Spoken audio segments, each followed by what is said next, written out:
It's funny, I happened to see a very famous government economist just this afternoon, probably the most famous government economist of all, Alan Greenspan. Bumped into Alan Greenspan when we went out for lunch. We went to a pizza parlor in town, and I saw him. I chatted with him a little bit. And I noticed when he went up to the counter to pick up his pizza, the clerk asked, "Would you like this to be cut into 6 slices or 8? And he said, "Well, I'm feeling very hungry today. You better make it 8.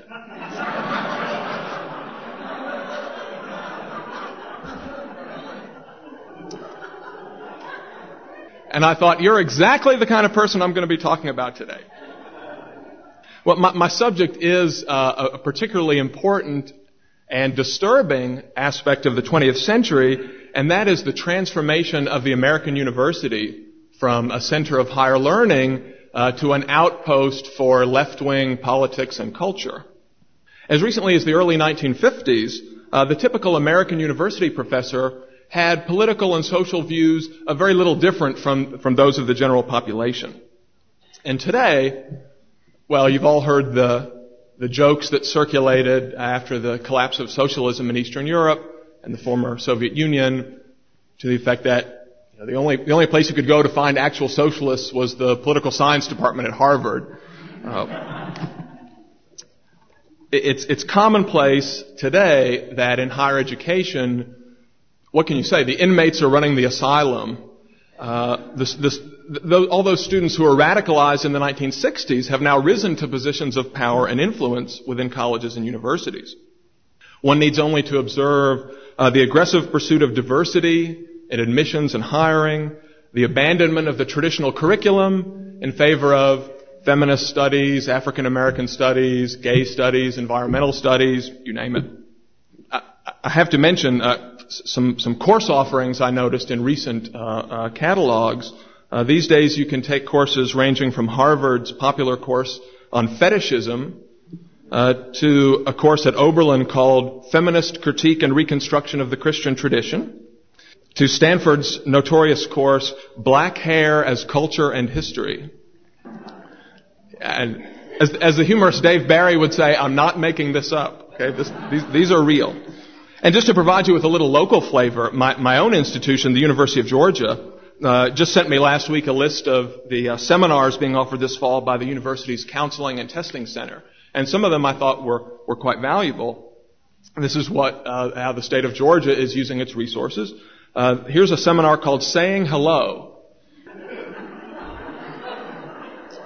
Do you get tongue-tied when you meet people? If you do, come to this program and learn how to start conversations and keep them going. Another favorite, birth order basics. Find out how your birth order, oldest, middle, youngest, or only child, may have affected you. And then here's another one from the relationships series. How your unconscious influences your choice of partners. Let me read you the description. By looking at the roles your unconscious plays in mate selection, you can discover why you choose the partners you do. In this experiential workshop, you will identify your own patterns and learn ways to make healthier choices. Well, I can imagine a lot of undergraduate males who would be filling that one up really fast.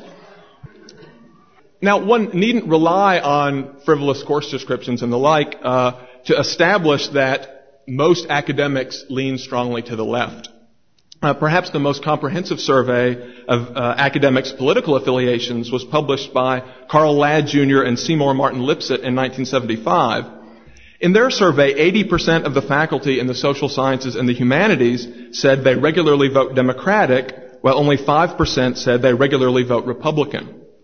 And I'm not implying that to vote Republican is to favor liberty and so on, but you get the idea that something odd is up.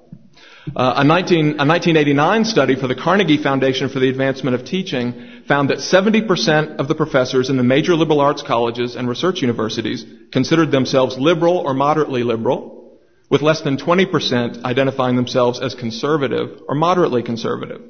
And of course I'm using the term liberal here to mean left liberal or socialist and not classical liberal. Now, a bit of a surprise, even in economics departments, 63% of the faculty identify themselves as liberal, compared with 72% in anthropology, political science, and sociology, 76% in ethnic studies, history, and philosophy, and 88% in public affairs. Now, most academic economists do have some appreciation of how markets work, if their enthusiasm tends to be muted. According to one recent survey reported in the Southern Economic Journal, 71% of American economists believe the distribution of income in the U.S. should be more equal, and 81% feel that the redistribution of income is a legitimate role for government. Now listen to this. Support for these positions is even stronger among economists with academic affiliations and stronger still among those with elite academic affiliations. Now, why do so many university professors and intellectuals more generally favor socialism and interventionism? F.A. Hayek offered a partial explanation in his very provocative 1949 essay, The Intellectuals and Socialism. Hayek asked the question, why the more active, intelligent, and original men among intellectuals most frequently incline towards socialism. His answer is based on the opportunities available to people of varying talents. Now, there's no doubt that academics tend to be very intelligent people. And given their leftward leanings, one might be tempted to conclude from this that more intelligent people tend to favor socialism. But this conclusion would suffer from what empirical researchers call sample selection bias. Let me explain. Intelligent people hold a variety of views. Some are lovers of liberty, defenders of property, supporters of the natural order, i.e. defenders of the market. Others are reformers, wanting to remake the world according to their own visions of the ideal society. Now, Hayek argues that exceptionally intelligent people who favor the market tend to find opportunities for professional and financial success outside the academy.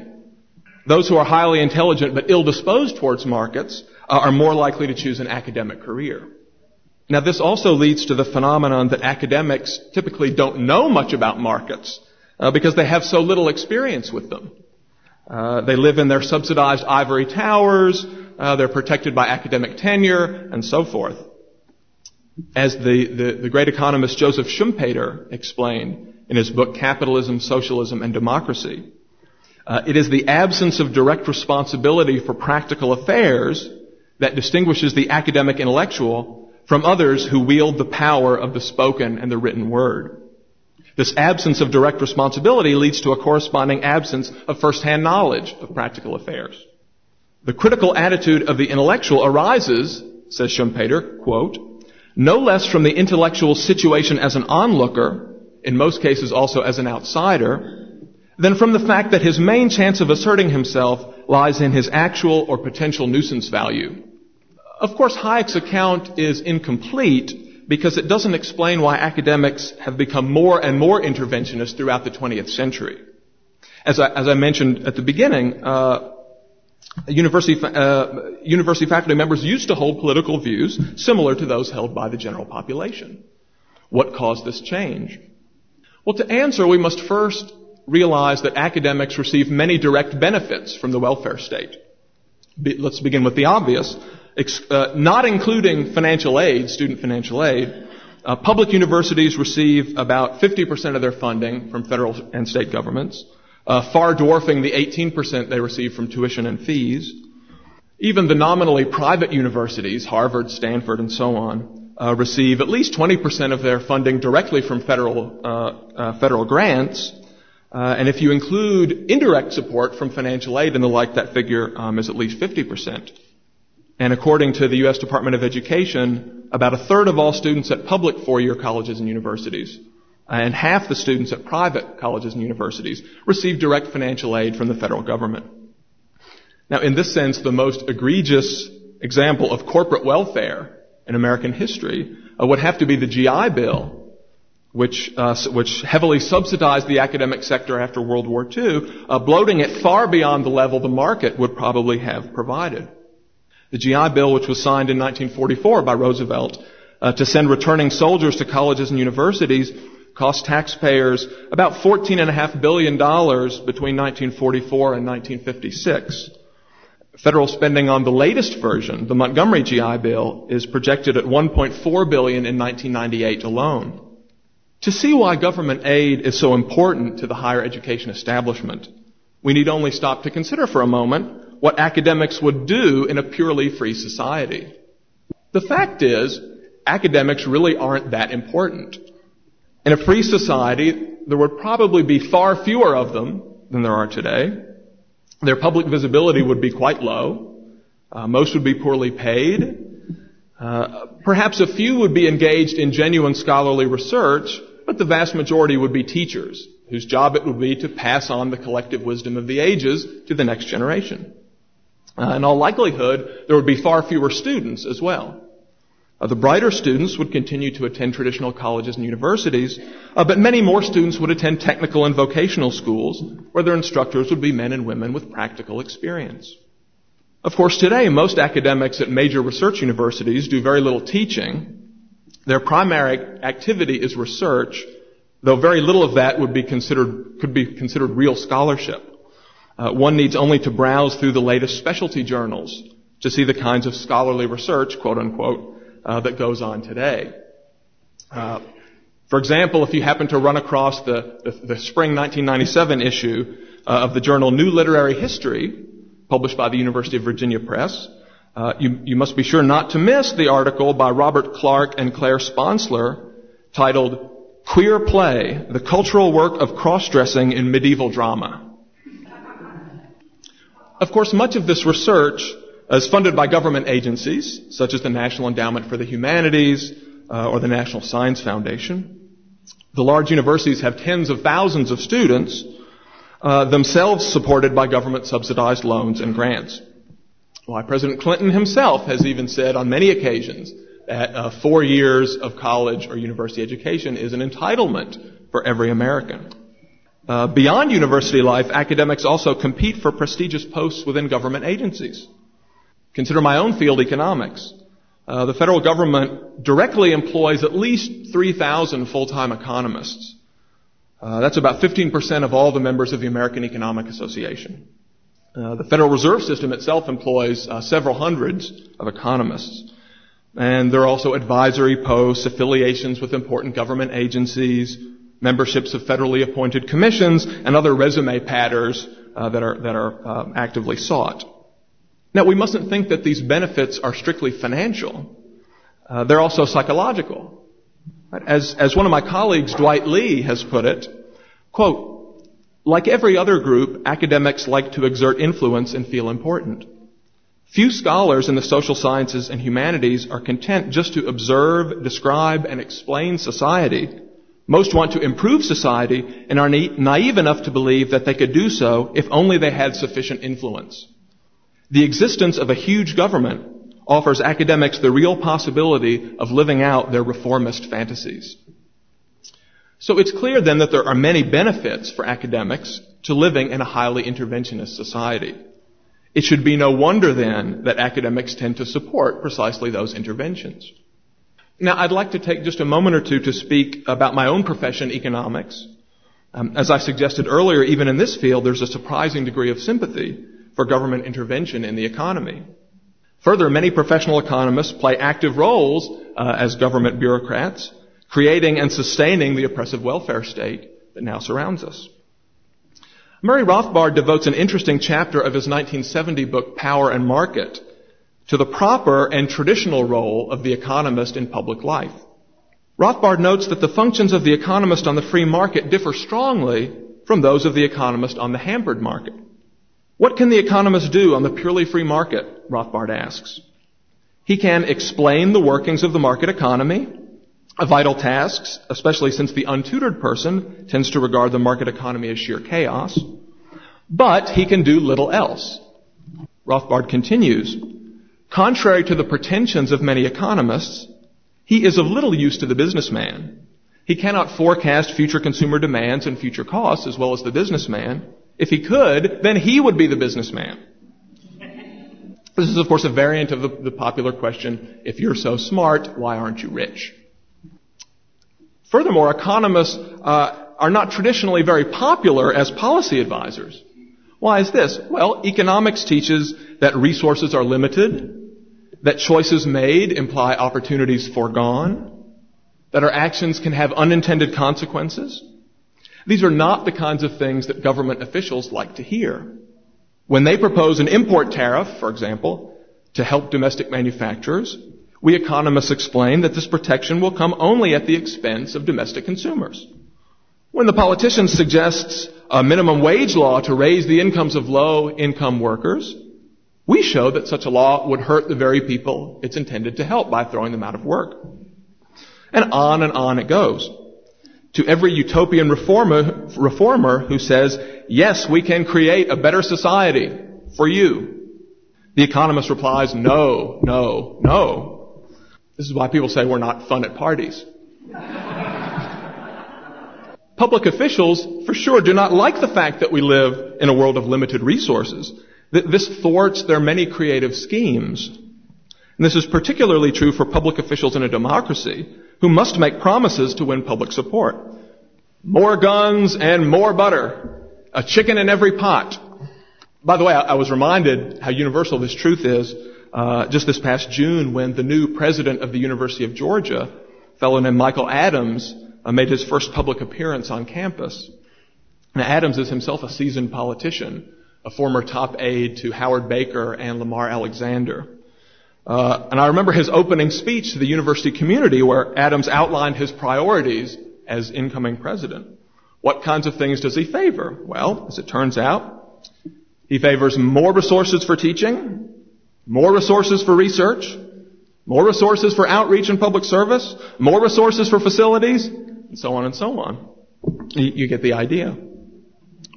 I remember thinking to myself, something's got to give here. Hope it's not football.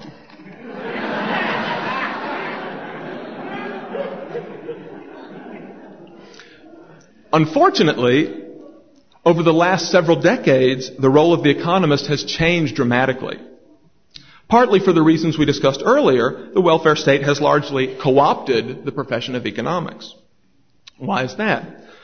Well, just as a higher murder rate increases the demand for criminologists, so the crippling of a market economy by government intervention increases the demand for policy analysts, antitrust consultants, tax and regulatory experts, and various forecasters. As Rothbard explains in Power and Market, quote, when government intervenes in the economy, the usefulness of the economist expands. In the realm of the free market, the economist must give way to the entrepreneurial forecaster. But government actions are very different, because the problem now is precisely what the consequences of government actions will be. Here, the economist, with his knowledge of various alternative consequences, comes into his own. Rothbard continues, in a hampered market economy, indeed, the economist often becomes useful to the businessman, where chains of economic reasoning become important. For example, in analyzing the effects of credit expansion or an income tax, and in many cases in spreading this knowledge to the outside world. And I'm sad to say, however, that economists do much more than advise businessmen on the effects of regulation. In many cases, they themselves are the regulators. Herbert Stein, who was chair of the Council of Economic Advisors in the Nixon administration, once remarked that he and his cronies knew that price and wage controls, when they imposed them in 1971, would have a crippling effect on the economy. But they did so anyway because drafting those rules was a lot of fun. Here's a quote from Harvard University's Lawrence Summers, former chief economist at the World Bank, and also U.S. Undersecretary of the Treasury. Summers says, quote, market development itself requires government action. The socialist economies in transition from Eastern Europe to East Asia are finding out that the establishment of the rules of the game by the government is crucial to the success of market reforms.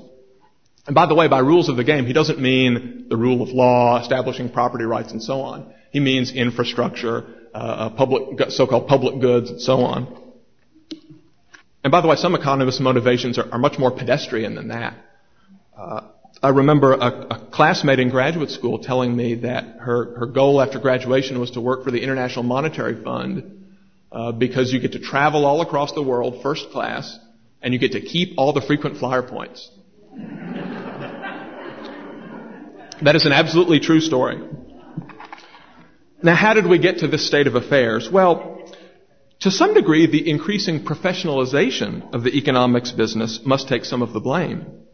The Economist's premier professional society, the American Economic Association, was itself created as an explicitly progressive organization.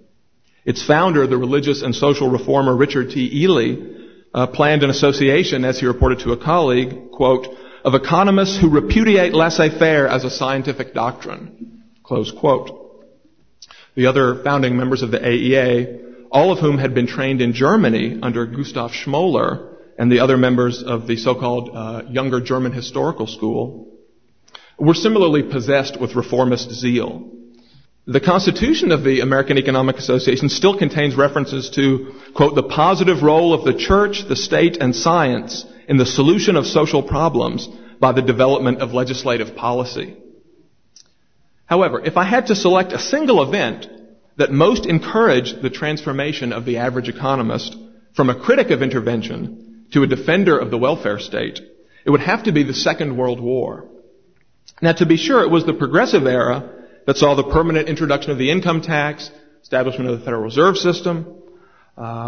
It was during the Great Depression that Washington, D.C. first began to employ a substantial number of economists to join central planning agencies such as the National Resources Planning Board. But still, even in those days, the average economist favored free trade, low taxes, and sound money. World War II, however, was a watershed event for the profession. For the first time, economists joined the ranks of government employees in mass. Why did they do so? Well, one activity was to control prices. And this was done with the Office of Price Administration, led by Leon Henderson and later led by John Kenneth Galbraith. And this group included even such free market economists, quote unquote, as Herbert Stein and George Stigler of the Chicago School. Economists also went to Washington to study military procurement, what later became known as operations research, with groups such as Columbia University's Statistical Research Group, and that included Stigler, Milton Friedman, Harold Hotelling, Abraham Wald, Leonard Savage, and a number of other well-known economists and statisticians. Also with the Army's Statistical Control Group, which was led by Tex Thornton, later president of Litton Industries, and the so-called whiz kids. And the most famous of the whiz kids was Robert McNamara, who would later apply these same statistical control techniques to the management of the Vietnam War. Rothbard points out in Power and Market that whatever the usefulness of operations research and related statistical techniques for business or military planning, these techniques are not economics, but their increasing popularity, made possible by the arrival of high-speed computing, sharply diverted economists' attention away from genuine economic problems. Before World War II, the primary language of economics in the English-speaking world was English. Okay? Since then, economic theory has come to be expressed in obscure mathematical jargon, while economic history has become a branch of applied statistics. Now, it's common to attribute this change to the publication in 1947 of Paul Samuelson's a mathematical treatise, Foundations of Economic Analysis. And this is no doubt very important. But I claim that it was the taste of central planning that economists, even nominally free market economists, got during World War II that forever changed the direction of the discipline. Now, what does the future hold for academics and for economists? Well, it's very unlikely from the evidence that's available to us today that the traditional university will ever regain its place as a center of genuine scholarship and higher learning. The very future of the traditional university is in doubt. Of course, the main problem is cost. Private universities now cost up to $30,000 per year. Public universities are facing increasing budget scrutiny. Cutbacks, downsizing, and reorganization loom on the horizon for all major institutions. At the same time, the quality of higher education is perceived to be declining. Students are increasingly dissatisfied with large classes, indifferent instructors, poor facilities, and safety, and so on. In all likeliness, the university of the future will be radically decentralized.